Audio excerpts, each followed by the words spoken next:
that symbolism would not have been forgotten on the people of this country. Absolutely. Sohail Seth is with us from New Delhi. Okay. Yesterday, Sohail Seth was on the telephone line with us. I'm afraid I was not in the studio there, but Sohail was a virtual eyewitness there. So let me first begin by asking you, Sohail, to tell us through what you went through, where you were when this happened, and what those first minutes were till you actually came to grips with what was happening around you in Mumbai last evening. I've been staying at the Taj for a couple of days, and last evening I stepped out at about 8:40 to go to the Kolaba Aghiari for a wedding reception dinner, which would have lasted about half an hour, 40 minutes.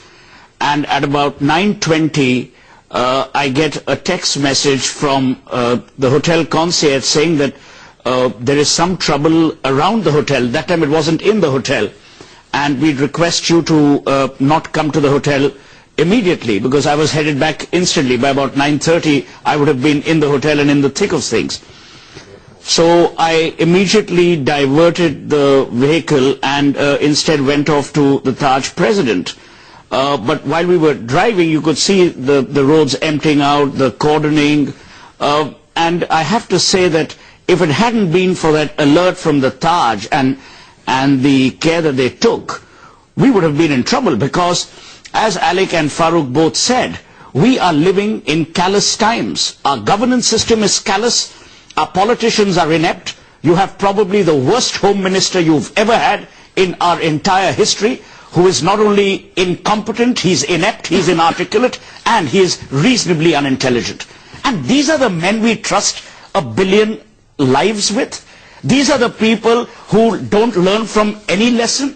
Alec and Farooq both mentioned the lessons of the past. We never learn. And I can tell you one thing, Arnab, you've done great coverage today, but this nation will forget in another 4 months, because you will then worry about the next crisis. We are a great country which lives from crisis to crisis because we have a bunch of corrupt, inept politicians, self-serving and nothing more. It is tragic. I have seen the way people at the Taj have stood out. You know, right from the top management, people have been there, people have spent all night. Did you see any person from the political system? They will come, as Rahul Shivshankar on your channel very rightly said, for the ubiquitous soundbite. Vilas Rao Deshmukh will surface tomorrow, either for his son's film premiere or to give the proper soundbite that, oh, you know, all is well. And I'm tired of hearing this nonsense that you can never predict terror. I completely agree. You can't predict terror. But can we in this country have a game plan for managing crisis, or will lives be lost because we are so inept at providing the basic crisis infrastructure for this country? One gets angry, one gets anguished, and one is completely desolate, given the kind of politics and the kind of viciousness that we have in our political system. We don't have men anymore. We have wimps running this country. And as long as wimps run this country, you will continue to face crisis after crisis. My appeal would be for industry to stand up today and be united. My appeal would be to the CIIs, to the FICCIs of the world, to tell the Manmohan Singhs and the LK Advanis that you can't convert Bombay into a Bali. You can't allow the financial, commercial face, the cosmopolitan face of secular India to be destroyed in international imagery. You can't have a situation where 20 people hold an entire nation of 1.1 billion people to ransom. You cannot have a country which is led by a prime minister who has a home minister in his cabinet who just can't govern. He can only speak. The time to do has arrived, the time to talk has gone. And the sooner we realize it, the better off we are. It's the media today which has highlighted the crisis that is prevalent. It is the people at the Taj, it is the people at the Oberoi, it is the people at the Kama Hospital, it's people, common people who've given their lives for the average citizen of this country. But the guys who sit in power, who occupy Lutyens zone bungalows and you know, the Varshas of the world in Bombay, they don't care. So we can sit and have this interesting television program and forget all about it tomorrow.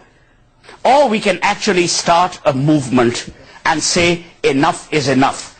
If I were you, I would run a campaign on Times Now and in your sister publication Times of India saying, declare a national emergency, to hell with the elections, first sort out the problems of this country. And as you rightly said, how difficult would it have been for Lal Krishna Advani, Manmohan Singh, Jaswant Singh, and all these other guys to share one aircraft, to show one united face, and to talk about one country. The tragedy is we don't speak out against these guys, and these guys run amok. We are actually, although I hate to say this, I was part of it, I saw it with my own eyes. You know, there is no point post-mortemizing these things. Because as Farooq and Alec rightly said, you will have a recurrence. This will repeat itself. And this will repeat itself with greater viciousness, with greater casualty, and with more comprehensive destruction. Well, Sohail, I think if a campaign has to be run, if a movement has to be run it now. Sohail, I must say this, sir. There will be people across this country who tonight will empathize with every alphabet that you have uttered, Sohail, because people are tired, they are frustrated, they cannot go on. People in the media, even all of us here in the media, also equally tired of reporting about senseless after senseless incident of violence, to the point where it all becomes numb. Even as a journalist, you become numb to the figures that are thrown at you. 100 people killed, 50 people killed, and you live with this mix of rage, anger, and absolute frustration. Do we need to live with this? Attacks could actually be a front for Pakistani terrorists. Pakistan's foreign minister, who is currently in Chandigarh, has told NDTV that he is now proposing a hotline between Indian and Pakistani intelligence chiefs. And he has said this is because our intelligence should be connected at the highest level, and Pakistan is offering its complete support to Indian investigations into these latest terrorist attacks. He said he has told Pranab Mukherjee that India and Pakistan have a common enemy in these terrorists. The gutted rooms of the Taj Hotel, now a scar at the heart of India's business capital.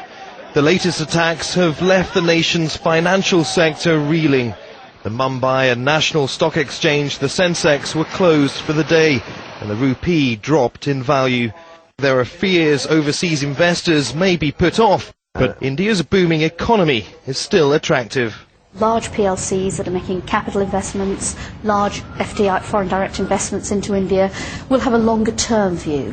I think in terms of the smaller companies that may be just interested in the market or have been working with China and now switching to India and looking at the opportunities there, they may be slightly more cautious in the approach. IT, manufacturing and the country's Mumbai-based film industry drive the Indian economy. So also does tourism. But the latest attacks against foreigners, reportedly targeting British and US passport holders, have damaged the nation's reputation as a popular travel destination. A sizable portion of India's economy is dependent on foreign travellers. India's tourism ministry have marketed the country as an exotic and safe location. But will a night of violence undo all this hard work? Figures from January to September this year show nearly 3.9 million tourists enter the country. That's more than a 10% rise from the previous year. And regardless of fears of a prolonged recession, India is expecting to welcome 10 million people when it hosts the Commonwealth Games in 2010. Suddenly it's turning into sort of, a war zone with people running and hiding. But tour operators are concerned the latest violence will deter foreigners from travelling to the country. People that have already booked will go unless the Foreign Office say you must not go to India. People who are thinking of going will certainly put it off, because why do something that you're not sure about? They'll say, oh, India will still be there in 2 years' time, maybe things will settle down. It's headlines like these in the British press that are sending a clear message to travellers to stay away. And as India suffers a terrible night of destruction, there's also an economic price to be paid. Neve Barker, Al Jazeera, London.